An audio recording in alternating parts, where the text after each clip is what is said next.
지난주에 우리는 예루살렘 교회의 눈이 활짝 열리고 또 새로운 시대를 향한 그 마음이 열려서 준비되는 그런 장면들을 보았습니다. 이방인 고넬료 공동체가 성령 받았다 하는 그 베드로의 간증을 듣고 예루살렘 교회가 하나님께서 이방인들에게도 생명 얻는 회개를 허락하셨다라는 것을 그들이 인식하고 새로운 시대를 선언하게 되었습니다. 이제 예루살렘 교회는 하나님 나라의 선교의 새로운 무대를 위한 모판이 되고 든든한 후원자가 되어야 합니다. 오늘 이 장면은 사도행전이 예루살렘 교회 중심에서 이제 안디옥 교회 중심으로 중심의 축이 옮겨지는 바로 그 전환점의 장면을 보여주고 있습니다. 스데반의 순교 이후로 예루살렘에 핍박이 있어서 성도들이 흩어졌습니다. 예루살렘 경계를 넘어갔는데 겉모습으로 보기에는 이게 도망친 것 같고 비겁한 것 같고 뭐 조롱과 비웃음의 대상이 될 수도 있는데, 하나님 눈에 보시기에는 이들이 예루살렘에만 머물러 있으면 안 되기 때문에 이들을 흔들어서 흩으신 것입니다. 그래서 이 흩어진 사람들이 베니게, 구브로, 그리고 안디옥에 이르러서 복음을 전했다. 그런데 그들은 그때까지는 디아스포라로 흩어져 있는 유대인들에게만 복음을 전했다 하는 것이 오늘 우리가 읽었던 첫 배경입니다. 왜냐하면 디아스포라라는 말이 언제 처음 생겼다고 했죠? 바벨론 포로 시대부터거든요. 그때부터 이때까지는 얼마나 됐습니까? 400년, 500년 막 된 거 아니에요. 그때까지 이곳저곳에 막 흩어지는 것이 유대인들의 모습이었고, 그 흩어진 유대인들을 디아스포라라고 불렀습니다. 어디에 가도 다 그 지역에 디아스포라 유대인 공동체가 있는 거예요. 안디옥에도 있었겠죠. 그들에게만 찾아서 이제 복음을 막 전하고 있습니다. 그게 가능한 게 이제 그러고 싶은 게 아브라함의 후손들이니까 공유하는 것이 많고 그들에게 이제 예수 그리스도의 십자가 복음을 전하는 거죠. 그리고 이방인 중에서 이스라엘의 여호와 하나님을 막 믿고 또 그분에게 호감을 갖고 이런 사람들은 유대교로 귀의를 하는 겁니다. 유대인이 되는 거죠. 그러면 유대인이 되는 어떤 의식을 거쳐서 개종 절차를 밟게 되면 그들도 유대인이 되는 겁니다. 그들에게만 이제 복음을 전하는 그런 상황이었습니다.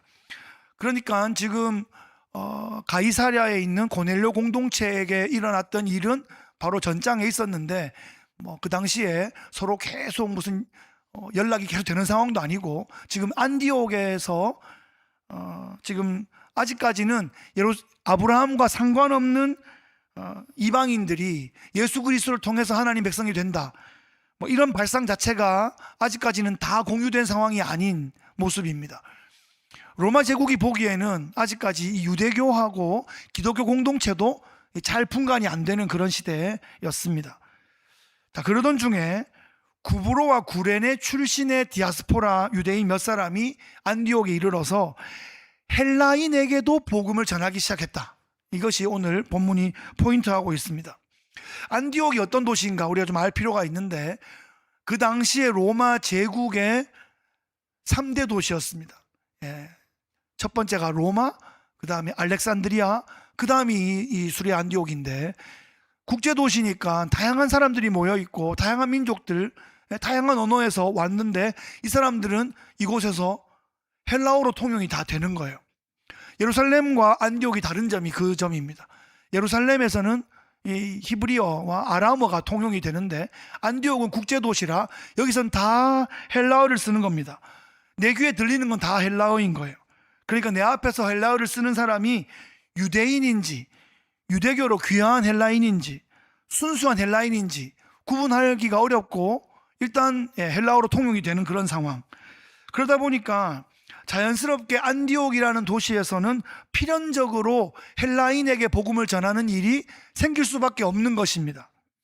하나님께서 이 복음을 예루살렘에 머물러 있게 하지 않으시고 땅 끝까지 전파하게 하시기 위해서 안디옥이라는 도시를 준비하고 이 안디옥에 복음이 전해지면서 세계적으로 이 복음이 확장되기 위한 그 지점이 지금 준비된 상황입니다. 안디옥에서 어떤 일이 벌어졌나? 주의 손이 그들과 함께 하심에 수많은 사람들이 믿고 주께 돌아오는 사건이 안디옥 이 국제도시 가운데서 벌어졌습니다. 하나님의 손은 하나님의 능력을 의미하죠. 하나님께서 직접 개입하신 그런 상황입니다. 몇몇 스타 복음 전도자가 지금 전도하고 있는 상황이 아니라 하나님께서 친히 주권적으로 선교를 이끌어가고 계시다 하는 것을 누가가 지금 확인해주고 있습니다. 교회는 하나님이 세우시는 것이다 하는 거죠. 새로운 단계가 펼쳐질 때 하나님께서 몇몇 사람을 먼저 깨닫게 하시고 그 사람들을 통해서 공동체를 변화시키시고 공동체가 준비된 다음에 그 다음 단계로 넘어가게 하시는 그 모습을 우리가 사도행전 가운데 계속하여 우리가 확인하게 될 것입니다. 새로운 단계 사역이 시작될 때 모든 사람이 똑같은 수준에 똑같은 시점에 그것을 다 깨달을 수는 없는 겁니다. 그것이 시기적으로 또 상황적으로 차이가 나게 돼 있겠죠. 그래서 아직 내가 좀 깨닫지 못한다면 잠잠히 좀 기다리면서 하나님께서 보여주시고 열어주시는 것을 기다리는 것이 좋을 것입니다. 적어도 하나님의 일이 막 진행되는 데 있어서 내가 지금 잘 모른다는 이유로 내가 방해가 되어서는 안 되지 않겠습니까? 그래서 내가 지금 이해가 되지 않는다라고 막 외치기보다 하나님께서 내 눈을 열어주셔서 내 마음을 열어주셔서 깨닫게 하여 주옵소서라고 기도하는 그 시점과 단계가 필요할 것입니다. 오늘 본문에 나오는 것처럼 주의 손이 그들과 함께 하시면 여지껏 보지 못했던 새로운 단계의 일들이 펼쳐지고 그것이 보이고 인식되기 시작합니다. 하나님께서 먼저 눈을 열어주신 사람들을 통해서 새로운 무대가 펼쳐지는 것이죠. 그러므로 내가 먼저 깨달은 사람이라면 사실 처음에는 조금 외로울 수 있습니다. 그때는 좀 믿음으로 확신으로 좀 나가야 하고, 내가 아직 준비되고 있는 사람이라면 조금 더 충실하게 그 준비의 과정을 밟는 것이 필요할 것입니다. 안디옥에서 그런 일이 벌어지자 예루살렘에서 그 소식이 들리게 됩니다. 예루살렘 교회는 얼마 전에 가이사랴에서 고넬료 공동체 가운데서 벌어진 이 일들을 이미 듣고 있었습니다. 하나님께서 이방인들에게도 생명 얻는 회개를 주셨다다 하는 것을 그들이 고백하게 되었죠. 그것이 일종의 예방 주사가 되었습니다. 그래서 안디옥에서 벌어진 이 일을 들었을 때 좀 놀랐지만 무슨 일이 과연 벌어졌는가 대표자를 파송해서 그 일을 잘 또 보고하게 하였습니다. 바나바를 보냈습니다. 바나바는 우리가 이미 사도행전 앞부분에서 좀 살펴본 분이죠. 헬라파 유대인입니다. 착한 사람이었고 관계 중심적인 그런 은사가 출중했던 사람입니다. 위로의 아들이라는 이름 뜻의 바나바가 자기의 이름이 되었을 만큼, 자기 본명보다 더 불릴 만큼 이런 사역에서의 최고의 적임자였습니다. 바나바가 안디옥에 와서 발견한 것은 하나님의 은혜였습니다. 하나님의 은혜가 안디옥 공동체 가운데 흐르고 있다는 것을 바나바가 확인했습니다. 그리고 그 안디옥에 흘러넘치는 하나님의 은혜의 사건들을 보고 바나바가 기뻤다라고 본문이 기록하고 있습니다. 교회의 은혜가 넘칠 때 우리 마음에 기쁨이 있습니다. 그렇습니까? 예, 그렇죠. 사람이 많고 재정이 많아서 기쁜 것은 잠깐일 수 있는데, 하나님의 은혜가 지속적으로 머물고 흐르는 곳에 기쁨과 평강과 자족함과 안식이 있습니다. 은혜가 임하면 끝까지 임하나요? 어떤 모습으로 임하나요? 하나님 우리에게 은혜를 주시고 계속하여 주시기를 원하십니다. 그런데 우리가 해야 될 일은 그 은혜가 주어질 때 그 은혜를 받는 그 마음 그릇을 준비하는 일은 우리가 함께 해야 합니다. 그것을 위해서 바나바는 이렇게 말합니다. 굳건한 마음으로 주와 함께 머물러 있으라. 굳건한 마음으로 주와 함께 머물러 있는 것, 이것이 은혜 입은 자의 모습, 은혜인의 캐릭터이다 라고 볼 수 있겠습니다. 이 모습이 바로 제자의 모습이고 성도의 모습이고 은혜 입은 자의 모습입니다. 이런 공동체가 세워지면 필연적으로 그 공동체에 복이 임한다라고 본문이 말하고 있습니다. 어떤 복이냐? 이에 큰 무리가 주께 더하여지더라. 이 순서가 중요합니다. 은혜가 먼저 임하고 그 은혜 가운데 충만하게 젖어 있으면서 큰 무리가 더하여지는 겁니다. 이게 그냥 큰 무리만 더하여지는데 은혜가 없으면 더 문제가 생길 수 있습니다. 다툼과 분쟁이 발생할 수도 있고 신문에 날 만한 일들이 벌어지는 그런 사건들도 있을지도 모르겠습니다. 그러니까 우리가 사람만 모이도록 기도하는 것이 아니라 먼저 우리에게 은혜를 부어주시고 우리가 그 은혜에 충만하게 젖어들고 그 은혜 안에 머물게 하여 주옵소서 라는 기도가 우리에게 선행되어야 할 줄로 믿습니다. 안디옥 교회에 큰 무리가 더하여진 것은 그러니까 하나님의 은혜였다는 것입니다. 그리고 하나 또 살펴볼 수 있는 것은 바나바라는 좋은 사람이 그 일을 섬겼다는 것입니다. 바나바는 어떤 사람이냐? 착한 사람이었고 성령과 믿음이 충만한 사람이었다라고 본문이 소개하고 있습니다. 우리가 아는 바나바는 어떤 분입니까?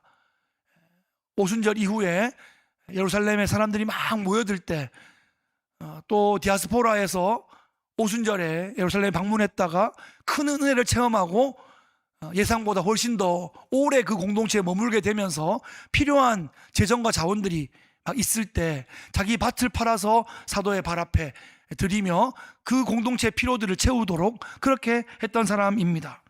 그리고 회심한 사울이 예루살렘에 있는 사도들에게 아직까지 좀 조심스럽고 껄끄러울 때 그 사이에서 중재하고 회심한 사울을 보증하고 그들을 소개하고 연결해 주었던 그런 사람입니다. 그리고 지금 안디옥에 하나님의 큰 은혜가 임한 것을 바나바가 확인하고 큰 무리가 더해지는 것을 지금 그가 증인으로 서 있습니다. 이제 많은 사람들이 모였는데 원래 소문 듣고 지금 예루살렘에서 왔는데 바나바가 온 다음에 은혜가 더 임하고 더 많은 사람들이 모인 상황이에요. 지금 바나바가 혼자서는 이 사역을 감당할 수 없다는 것을 깨닫고 한 사람을 떠올립니다. 그가 바로 고향 다소의 낙향에서 10여 년 동안 그 고향에 칩거하고 있는 사울이라는 사람입니다. 우리가 9장에서 사울이 기세등등하여 다메섹에 있는 교회 공동체를 잔멸하려고 대제사장의 공문을 들고 가다가 빛 가운데 예수님을 만나서 말에서 떨어지고 꼬꾸라지고 눈이 멀고 하는 그 장면 가운데 주님께서 이 사울을 어떤 사명을 주고 부르십니까? 이방을 위하여 세운 나의 그릇이다 이렇게 말하죠. 아나니아에게 그렇게 말하고 이를 위해 안수하고 그를 도와주라 이렇게 말하지 않습니까? 그러니까 이 사울은 이방을 위하여 돕는 그릇이 되어 있는데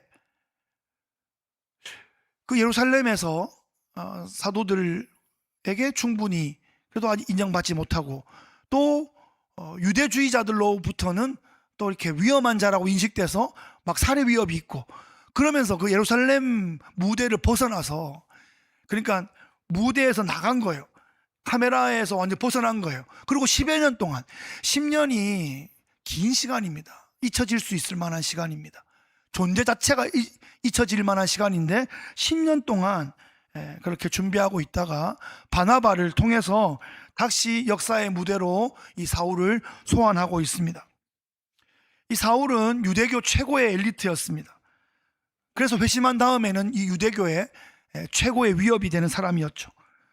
고향 다소에서 그가 뭘 했을까요? 그가 배우고 알고 있는 그 구약 성경, 그것이 예수 그리스도의 십자가와 어떻게 연결되는지를 깊이 묵상하고 연구하고 준비했을 것입니다. 한없이 깊어지고 숙성되었을 것입니다.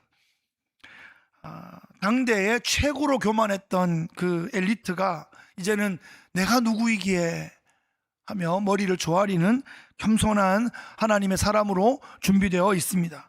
이제 하나님은 준비된 사울을 다시 역사의 무대로 불러 올리십니다. 하나님의 때가 있는 것입니다.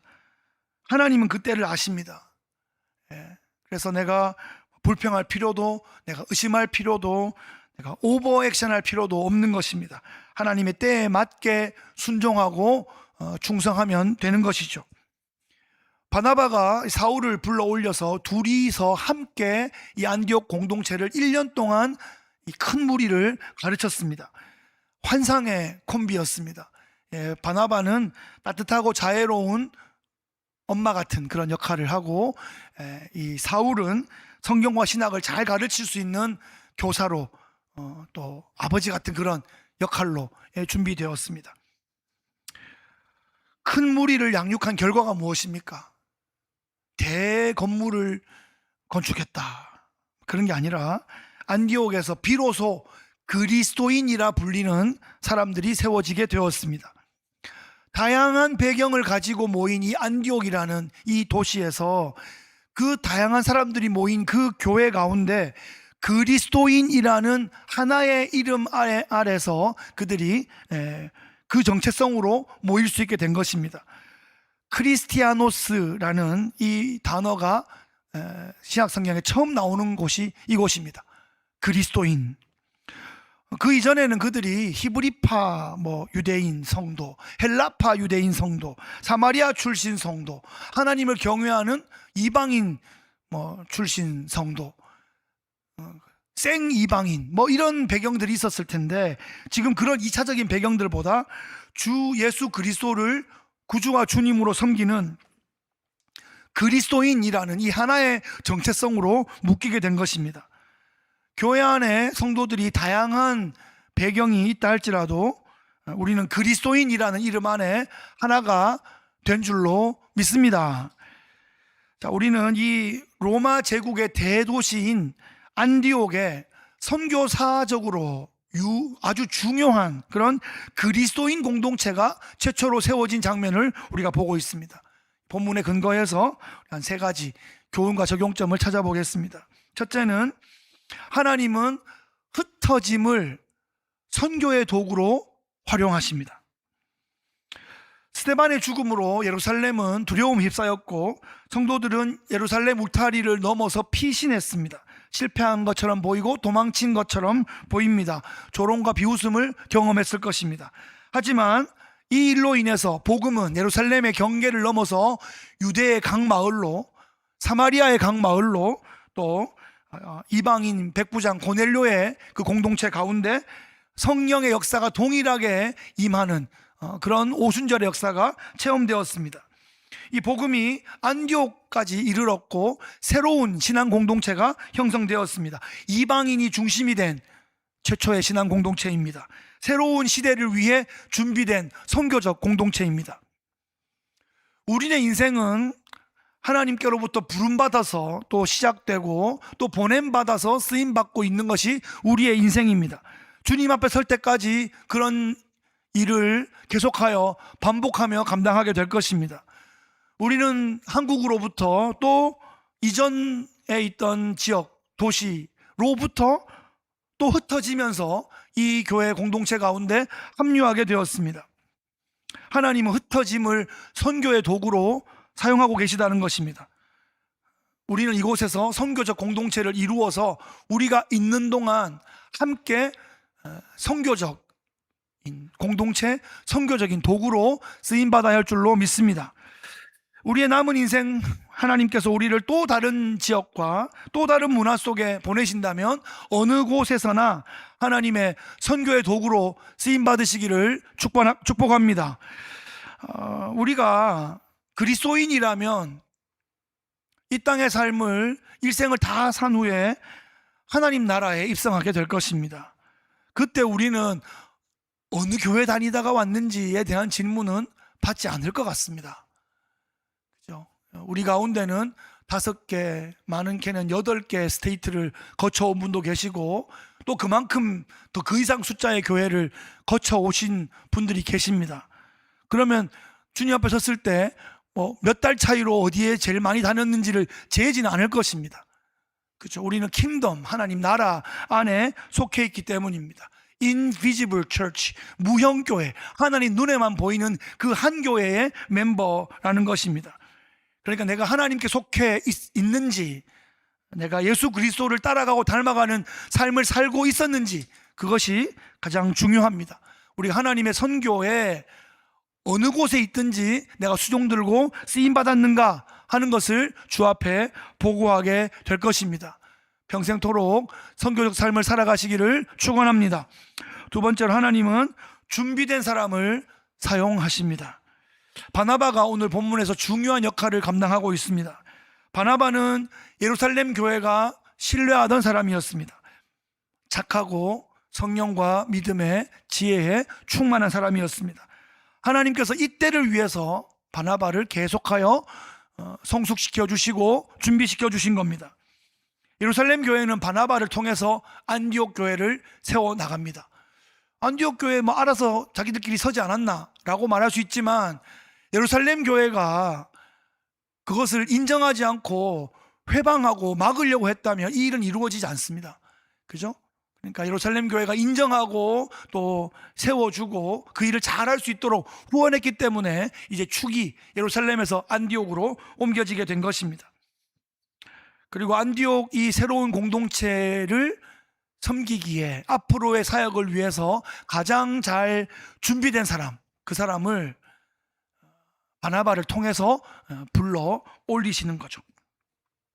고향에서 10여 년 이상 마치 예루살렘에 유학으로 보냈더니 좀 잘 나가는 줄 알았더니 낙향해가지고 10년 동안 마치 실패자의 모습으로 초야에 묻혀서 막 율법만 계속 파고 묵상만 하고 있었던 이 사울을 지금 다시 불러 올리셔서 이제 그를 제대로 빛나게 갈아서 사용하실 시점이 되었다는 것입니다. 김치가 이제 그 숙성의 시간을 두고 발효되었을 때 최고의 맛을 내는 것처럼 가장 적절할 때에 우리 눈에 보기에는 긴 것 같고 잊혀진 것 같지만 바나바를 통해서 가장 잘 준비되었을 때에 안디옥 공동체, 이곳으로 이 사울을 불러 올리십니다. 만약에 예루살렘 공동체 가운데서 사울이 활동하라 그랬으면은 이 사도들한테 치여가지고 막 활동할 수도 없었고 뭐 그의 좋은 이 배경이 오히려 방해가 될 수도 있었는데, 안디옥에 갖다 놓으니까 사울이 소위 말해서 날아다니게 된 거죠. 그 날아다닐 수 있는 시점을 하나님은 재고 계셨고 기다리고 계셨고, 거기에서 그 활주로로 사울이 쫙 해서 비상할 수 있게 그렇게 하신 겁니다. 그래서 이 바나바와 사울이 콤비로 1년 동안 안디옥 공동체를 사역할 때 놀라운 일들이 벌어졌습니다. 최초로 그리스도인이라고 부리는 사람들이 그곳에서 배출되기 시작했습니다. 어디를 찔러도 예수가 나오는, 세상 사람들은 예수쟁이라고 막 조롱하고 비난할지 모르지만 하나님 나라에 보기에는 어디를 찔러도 예수가 나오는 dangerous disciple, 매우 위험한, 매우 중요한, 정말 잘 준비된 전사들이 나오게 된 것입니다. 이들은 새로운 선교의 시대를 위한 새로운 시대의 일꾼으로 준비되었습니다. 우리 중 누구라도 하나님께서 보내시고 머물게 하시는 그곳에서 선교적 삶을 살아야 합니다. 우리는 가정에서 다음 세대를 세우기 위한 가정의 선교사들입니다. 우리는 일터에서 하나님의 긍휼과 또 하나님의 공의를 증거하게 하는 일터의 선교사들입니다.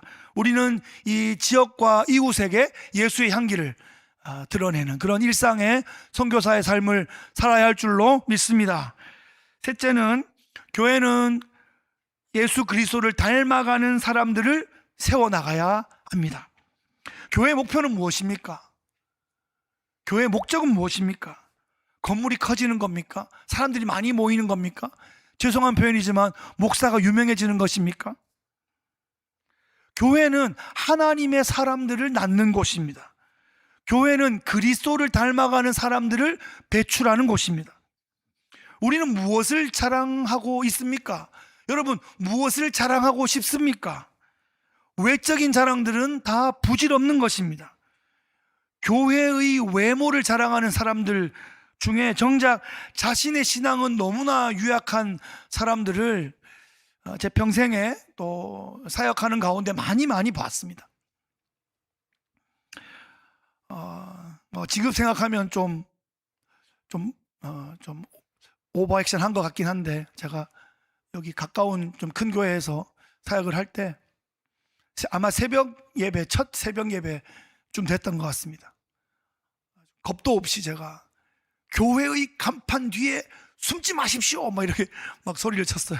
30대 때 막 뜨거울 때였는데, 자칫 사람들이 교회 간판을 막 얘기하면서 내가 이 수준이다 라고 막 말하는 거예요. 목사님이 얼마나 유명하신데, 얼마나 설교를 잘 하시는데, 그게 자기 수준으로 자꾸 생각하고, 자기를 막 사실을 안에 보니까 이게 막 속이 아직 채워져 있지 않은 상황인데도 자꾸 그렇게 오해하고 오판하는 상황이 자꾸 생기더라는 거죠. 그것이 내 신앙을 전혀 보장할 수가 없습니다. 우리 목사님이 설교를 잘한다 하는 것이 내 신앙의 성장과 별 관계가 없는 경우가 되게 많습니다. 그리스도인이 된다는 것은 설교를 많이 듣는 것으로 되는 것이 아닙니다. 생각이나 말이 아니라 삶과 행동이 뒷받침되어야 하는 것입니다. 교회의 목표는 그리스도인을 만드는 것입니다. 능력 있는 그리스도인들을 세워나가는 것이 교회가 이 땅에 세워진 하나님 나라의 기관으로서 해야 할 사명인 것입니다. 이름뿐인 나미널 크리스찬이 아니라 실제로 신앙의 전투력이 있는 사람들을 세워나가는 것입니다. 제가 10대 때